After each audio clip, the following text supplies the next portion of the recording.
Bob Martin, the deputy power manager at the Glen Canyon Dam, gestures at the band of whitish, chalky residue running along the steep canyon walls towering above the Colorado River. "That's where the water level used to be," says Martin. "It's fallen lower than even the lowest end of the scale thought possible when the dam was constructed." The miles-long bathtub ring, bleached white by water over years, is a glaring symbol of the crisis unfolding at the Colorado River Basin, which is suffering its driest period for more than 12 centuries. Houseboats sit in a lake that has been much reduced by drought, as evidenced by the dry hillsides rising up all around. In the distance, a bridge spans the dry expanse. California's largest reservoirs at critically low levels, signaling a dry summer ahead.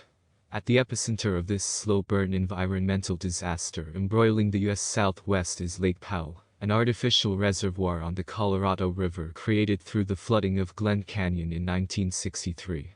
Alongside Nevada's Lake Mead, Powell is one of the two largest reservoirs in the nation, holding 24 meters acre-feet of water, and spanning the Arizona-Utah border, and together they provide a vital water supply to a combined 40 million people in the Southwest. Lake Powell is also a major source of hydropower. The vast pressure of the Colorado River traveling through the Glen Canyon Dam's 15-foot pipes, which spins turbines and then powers 8 generators, produces cheap and clean energy for as many as 5.8 million homes and businesses across 7 states. But dwindling water levels at Lake Powell, which is now at 28% of its 24 meters acre-feet capacity, have put the Glen Canyon Dam at risk. In March, water levels fell below 3,525 feet, considered a critical buffer to protect hydropower for the first time. If the lake drops just another 32 feet, the dam will no longer be able to generate power for the millions who rely on it.Such a calamity might not be far off. The Bureau of Reclamation, the U.S. federal agency that manages the Colorado River's infrastructure, forecasts that even with significant proposed cuts to water allowances, there is a 23% chance power production could halt at dam in 2024 due to low water levels, and that it is within the realm of possibility that it will happen as soon as July 2023. As the lake vanishes, water managers are scrambling to find a solution, including an unprecedented conservation order. But some worry that efforts may fall short as states battle over whatever water is available, foreshadowing fights for resources that are only set to intensify as drought further grips the arid Southwest.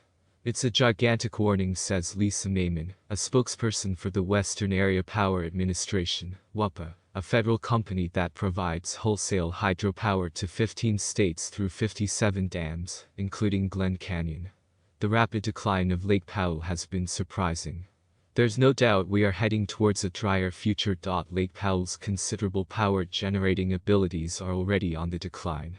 When the lake is full, its dam can produce 1,320 megawatts, or 5 billion kilowatt-hours of power annually, about the same amount as a large fossil fuel plant.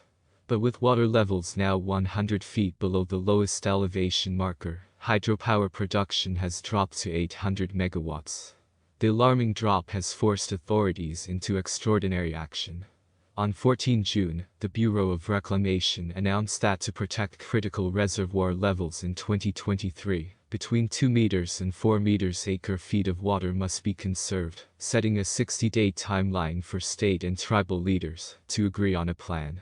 Water use estimates released in June show the upper basin states collectively used 3.5 meters acre-feet of Colorado River water last year, while the lower basin states used about 10 meters acre-feet.The system is at a tipping point, Commissioner Camille Touton told the Senate Committee on Energy and Natural Resources. Unprecedented is now the reality and the normal in which reclamation must manage our systems.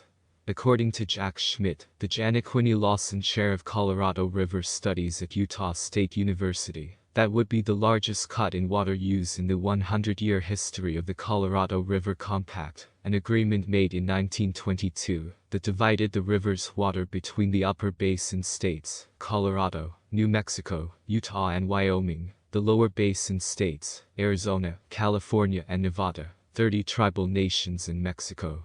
"It's huge," says Schmidt, who believes the cutbacks could represent up to a third of water use in the entire basin. We have to reduce consumption right now, says Schmidt. That's the only big solution that is available. Several unprecedented changes are already in place.